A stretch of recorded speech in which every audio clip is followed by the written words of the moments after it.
Hey, it's Alex with Songwriters Vantage. We're here at the ASCAP Expo 2011. We're here with none other than the renowned Bernie Worrell. Let's talk a little bit with him. I understand you started when you were 3.5 years old. Was 3.5 years old. Amazing, isn't it? It's quite amazing. It's a gift from my higher power, God, and it was a gift and a talent that He gave me. I'm a vessel, messenger, and I thank Him for the gift. I'm classically trained. My first concert was at 4 years old. At 8 years old, I wrote my first piano concerto.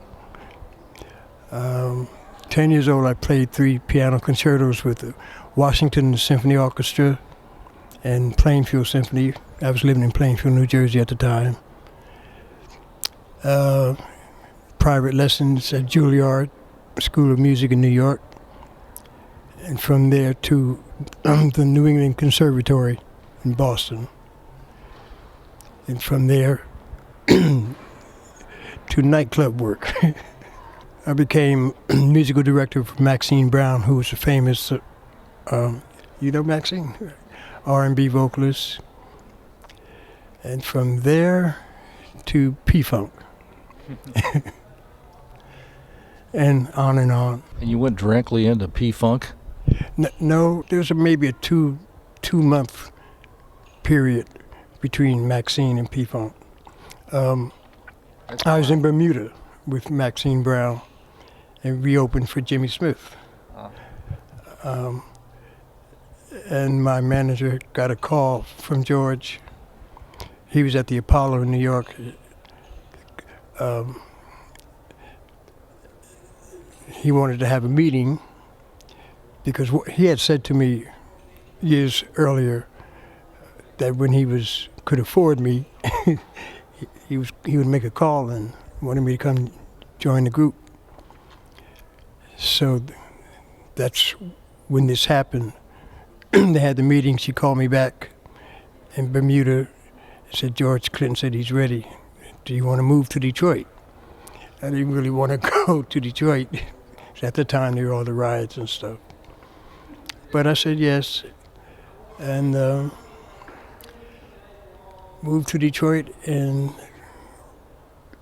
from the first Funkadelic album on into the rest is history. Oh yeah. The album that everybody takes excerpts from and turns them into songs and stuff. Everybody like samples all those things. Yeah, fantastic stuff. That early stuff was great too. They didn't want you to dress strangely, did they?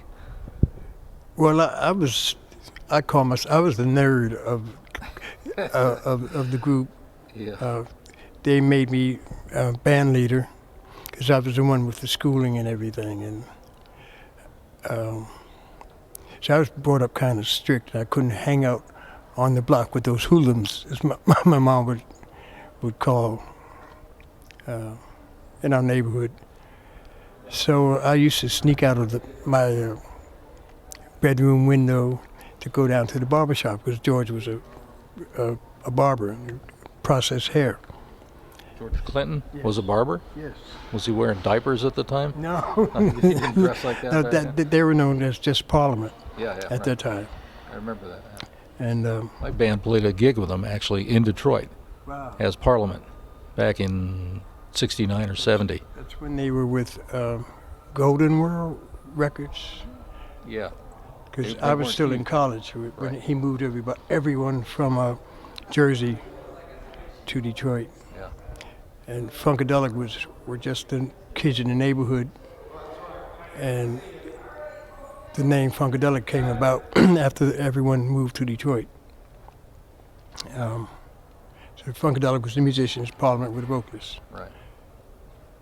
And so, me being a nerd, I wouldn't go to the extremes I like my leather and suede, you know, so. No feathers for you? No, I think feather earrings. Oh, okay. Right. I didn't go way out. Conservative. I like the Jimi Hendrix style of dress, and Now you're talking. and Stevie Nicks, the flowing, and Jimmy wore that type of stuff also. Yeah. So you're on all those cool albums then, every one of them. That's an amazing career. I'm one of the main co-writers. The nucleus was George, myself, and then Bootsy joined us. So George, myself, and Bootsy. There you go. Were the Aren't you glad? core. Aren't you glad you did that then and kind of gave up the classical stuff? Yes. Well, I didn't exactly give it up. What I do, people that really know, I mix musics together. Ah.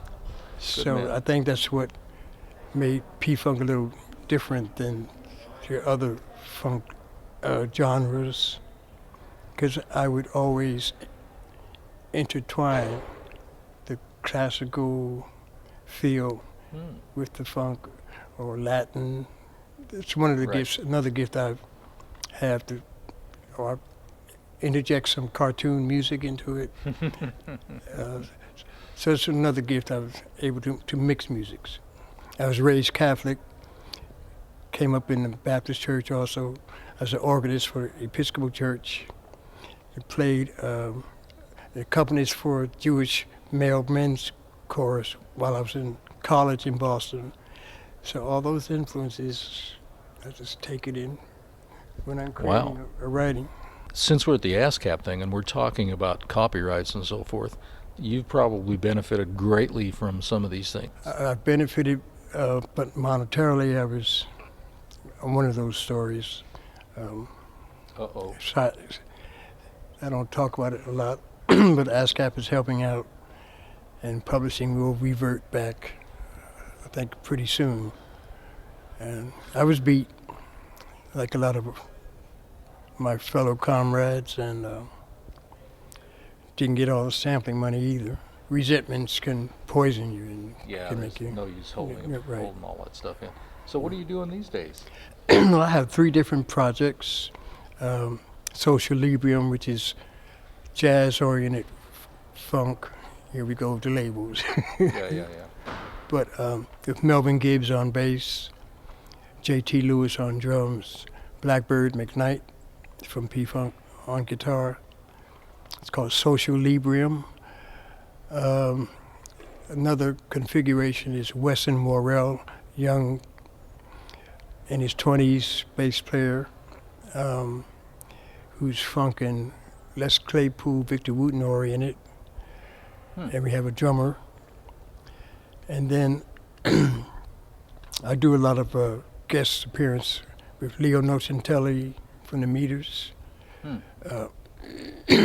Humphreys McGee. I do a lot of guest artists. And a jazz standards album,